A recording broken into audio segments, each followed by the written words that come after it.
ये wire of universe नहीं है, ये वायर ऑफ रोजगार योजना है।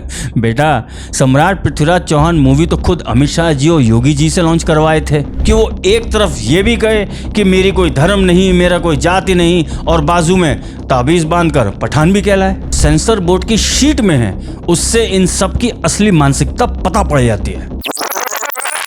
वनवास, सोल्जर, अबे captain America, mission impossible, Lara Croft, raw agent और सलूट। एरोडायनामिक्स का मजाक। कॉपी पेस्ट से धरती फटी, हिंदू फोबिया से आसमान, सस्ती पौंड से कापी इंसानियत, राज कर रहे हैं खान्स। जिनकी होगी ताकत अपूर्व, जिनका होगा एजेंडा अचूक, जो करेंगे सबका सर्वनाश, कहलाएंगे वो वायरफ के भूत। पता नहीं था नसीर साहब मिर्च खाता या कुछ और, पूरा गला करकस हो गया। भाई कसम, वायर ऑफ यूनिवर्स का इससे अच्छा इंट्रोडक्शन मैं नहीं दे सकता था। बेचारे मार्वल और डीसी वाले भी यही सोच रहे होंगे कि अब क्या क्या झेलना पड़ेगा। बिना समय गंवाए भारतवर्ष के पेलम पिलाई घाट का शटर उठाते हैं और हम सब अपने अपनी कमर की पेटी को खोलते हैं, क्योंकि आज सब पेले जाएंगे। तो चलिए शुरू करते हैं।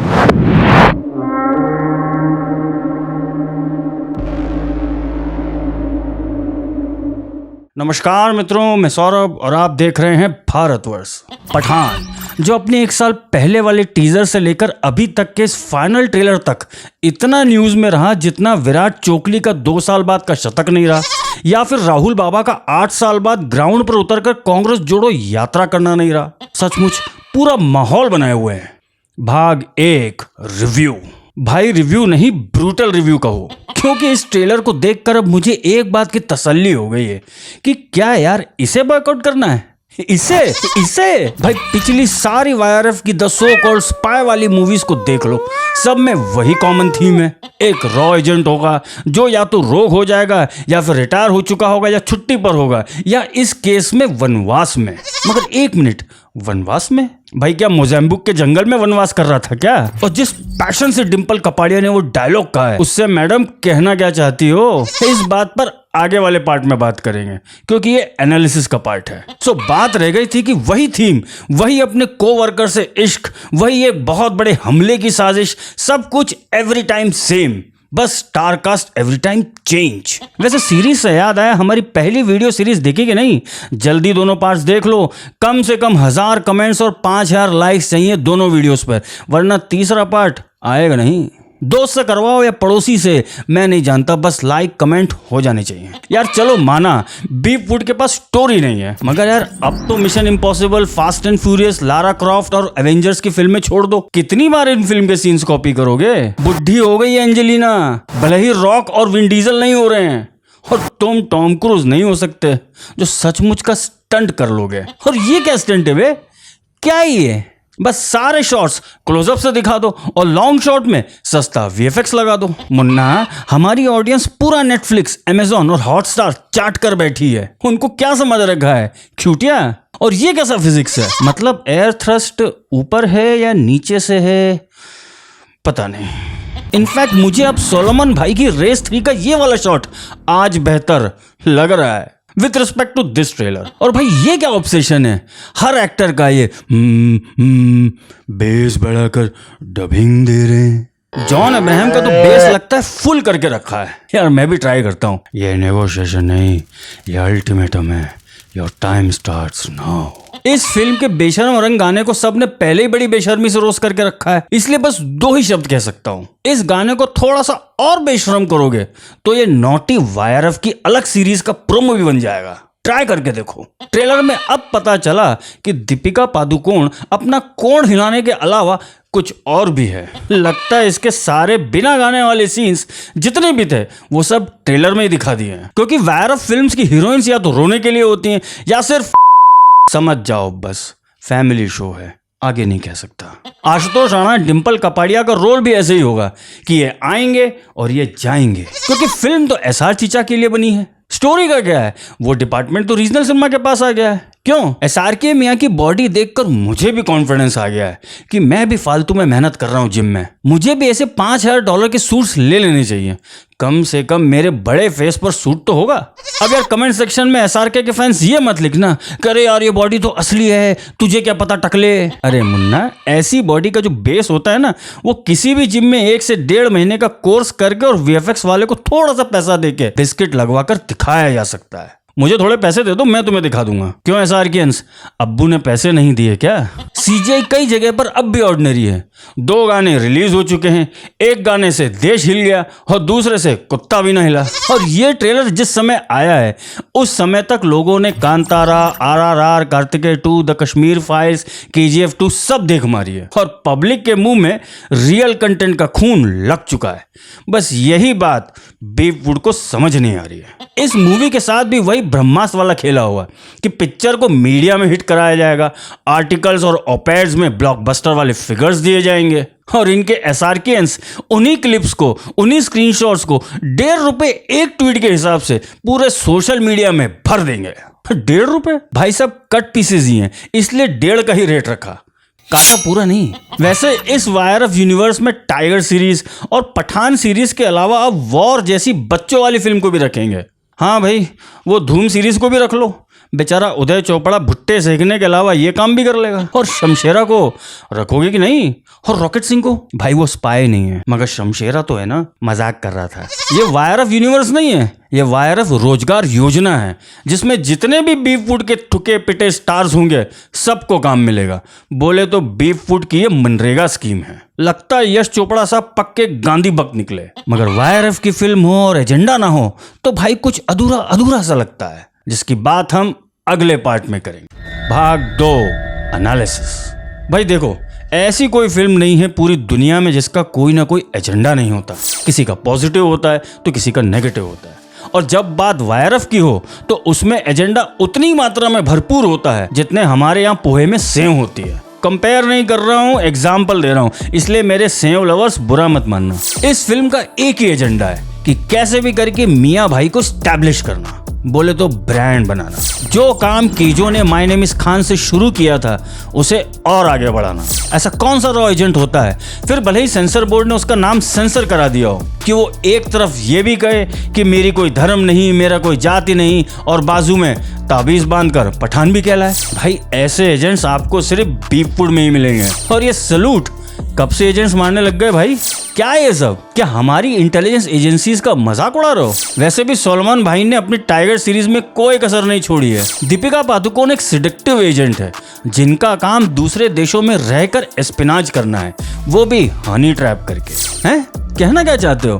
क्या हमारी एजेंसीज की लेडी ऑफिसर्स ऐसी हैं? क्या सभी देशों की स्पाई एजेंसीज ऐसे कामों के लिए किराए की हुकर्स को हायर करते हैं, अपने एजेंटों को नहीं लगाते? मुझे ये समझ नहीं आ रहा कि सेंसर बोर्ड को ये बात क्यों नहीं दिखी। सेंसर बोर्ड ने नंग धड़ंग के कुछ शॉट्स, खासकर जिसमें दीपिका का कोण दिख रहा था, वो और रॉ का नाम और PMO का नाम, ये सब सेंसर किया है। मगर ये कैसे छूट गया? या फिर इस मूवी में सचमुच दीपिका पादुकोण एक होकर ही बनी है? अब भाई वो तो देख कर ही पता चलेगा। मगर एक बात जो सेंसर बोर्ड की शीट में है उससे इन सब की असली मानसिकता पता पड़ जाती है। लिखा है replace the dialogue Mrs Bharat Mata with हमारी भारत माता। ये डायलॉग कौन बोला होगा इस मूवी में? जॉन अब्राहम तो बोलेगा नहीं, क्योंकि भैया वो तो आउटफिट X का है।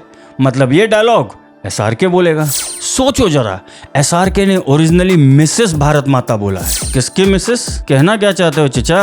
बेशरम रंग गाने में तुम्हारी सोच दिख गई थी, मगर अब खुलकर ऐसे सामने आ जाओगे, ये नहीं पता था। कहाँ है वो महापुरुष जो सिर्फ रंगों में उलझे रहे? बेटा वो भगवा रंग की ड्रेस सिर्फ इसलिए उठाई गई कि असली एजेंडे पर सबका ध्यान आए ही नहीं। मतलब पहले हमारे देश की इंटेलिजेंस एजेंसीज का मजाक बनाओ, फीमेल एजेंट्स को हुकर्स दिखाओ और भारत माता को मिसेस भारत माता कहो। क्या इतना सबके बाद भी जाओगे इस हकले की फिल्म देखने? और एक बहुत ही इंपॉर्टेंट बात कि ये आउटफिट X क्या होता है? क्या सबको मालूम नहीं है कि पूरी दुनिया में टेररिज्म किस चीज पर हो रहा है? तुमने बोको हरम का नाम तो दिखा दिया, बिल्डिंग पे उर्दू लिखा हुआ, अरबी लिखा हुआ वो दिखा दिया, मगर ISIS, लश्कर ए तैयबा, जैश ए मोहम्मद, इनका नाम नहीं दिखाया। भारत को नुकसान तो यही आउटफिट्स करना चाहते हैं। क्यों? तो ये एक्स लगाने की जरूरत क्यों आन पड़ी? गानों में ट्रिपल एक्स तक चले गए और यहाँ एक एक्स पर अटक गए। फट गई के? बेशरम रंग गाने में अब ये काट छांट करने से कोई फर्क नहीं पड़ेगा। इवन अगर ये गाना भी हटा दिया गया होता तब भी इस गाने को जो हमारे यंगस्टर्स को इन्फ्लुएंस करना था वो पहले ही हो चुका है। मगर इस एक्स को तो सेंसर बोर्ड ने भी एक्स नहीं किया, तो क्यों नहीं इन आउटफिट्स के नाम दिखाए गए? हमारे देश के फॉरेन मिनिस्टर हर फॉरेन कंट्री में जा जाकर भारत का नैरेटिव बना रहे हैं, पाकिस्तान के पाले हुए टेरर आउटफिट्स का खुलकर नाम लेकर एजेंडा सेट कर रहे हैं, और हमारे देश की सबसे बड़ी फिल्म इंडस्ट्री अपने साल की सबसे बड़ी फिल्म में उन टेरर आउटफिट्स का नाम भी एक्स करके दिखाती है।